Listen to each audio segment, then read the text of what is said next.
అందరికీ వందనాలండి. మొదటి యోహాను పత్రిక 2వ అధ్యాయాన్ని చదువుకుందాం. నా చిన్న పిల్లలారా, మీరు పాపము చేయకుండుటకై ఈ సంగతులను మీకు వ్రాయుచున్నాను.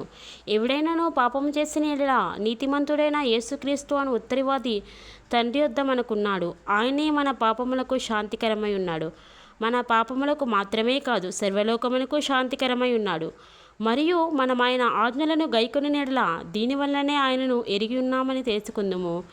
ఆయనను ఎరిగి ఉన్నామని చెప్పుకొనుచు ఆయన ఆజ్ఞలను గైకొననివాడు అబద్ధికుడు, వానిలో సత్యము లేదు.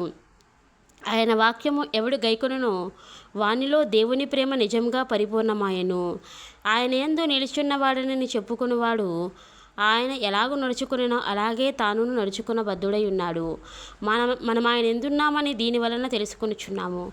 ప్రియులారా, మొదట నుండి మీకున్న పూర్వపు ఆజ్ఞనే కానీ క్రొత్త ఆజ్ఞను నేను మీకు వ్రాయటలేదు. ఈ పూర్వపు ఆజ్ఞ మీరు వినిన వాక్యమే, మరియు క్రొత్త ఆజ్ఞను మీకు వ్రాయుచున్నాను. చీకటి గతించుచున్నది, సత్యమైన వెలుగు ఇప్పుడు ప్రకాశించుచున్నది గనుక అది ఆయన యందును మీ యందును సత్యమే. వెలుగులో ఉన్నానని చెప్పుకొనుచు తన సహోదరిని ద్వేషించువాడు ఇప్పటి వరకును చీకటిలోనే ఉన్నాడు. తన సహోదరిని ప్రేమించువాడు వెలుగులో ఉన్నవాడు. అతని యందు అభ్యంతరకారణమేమీ లేదు. తన సహోదరిని ద్వేషించువాడు చీకటిలో ఉండి చీకటిలో నడుచున్నాడు.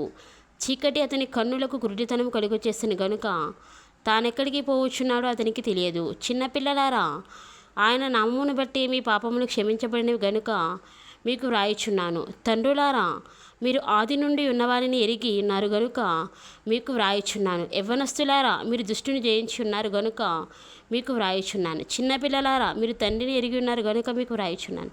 తండ్రులారా, మీరు ఆది నుండి ఉన్నవారిని ఎరిగి ఉన్నారు గనుక మీకు వ్రాయుచున్నాను. యవ్వనస్తులారా, మీరు బలవంతులు, దేవుని వాక్యము మీ యందు నిలుచున్నది. మీరు దుష్టుని జయించున్నారు గనుక మీకు వ్రాయుచున్నాను. ఈ లోకమునైనను లోకములో ఉన్నవాటినైనను ప్రేమింపకుడి. ఎవడైనాను లోకమును ప్రేమించినట్లా తండ్రి ప్రేమ వానిలో నుండదు. లోకములో ఉన్నదంతయు అనగా శరీరాశయో నేత్రాశయో జీవపుటమును తండ్రి వలన పుట్టినవి కావు. అవి లోక సంబంధమైనవే. లోకమును దాని ఆశ గతించిపోవచ్చున్నవి కానీ దేవుని చిత్తమును జరిగించేవాడు నిరంతరము నిలుచును. చిన్నపిల్లరా, ఇది కడవరి గడియ. క్రీస్తు విరోధి వచ్చునని వింటిరి కదా. ఇప్పుడును అనేకమైన క్రీస్తు విరోధులు బయలుదేరి ఉన్నారు. ఇది కడవరి గడియ అని దీని చేత తెలుసుకొనుచున్నాము. వారు మనలో నుండి బయలువెళ్ళిరి కానీ వారు మన సంబంధులు కారు. వారు మన సంబంధులైతే మనతో కూడా నిలిచియుందురు. అయితే వారందరూ మన సంబంధులు కారని ప్రత్యక్షపరచబడినట్టు వారు బయలువెళ్ళిరి. అయితే మీరు పరిశుద్ధిని వలన అభిషేకం పొందినవారు గనుక సమస్తమును ఎరుగుదురు. మీరు సత్యమెరుగని వారైనందున నేను వ్రాయలేదు, కానీ మీరు దానిని ఎరిగి ఉన్నందునను ఏ అబద్ధమును సత్య సంబంధమైనది కాదని ఎరిగి ఉన్నందునను మీకు వ్రాయుచున్నాను. యేసు క్రీస్తు కాడని చెప్పువాడు తప్ప ఎవడు అబద్ధికుడు.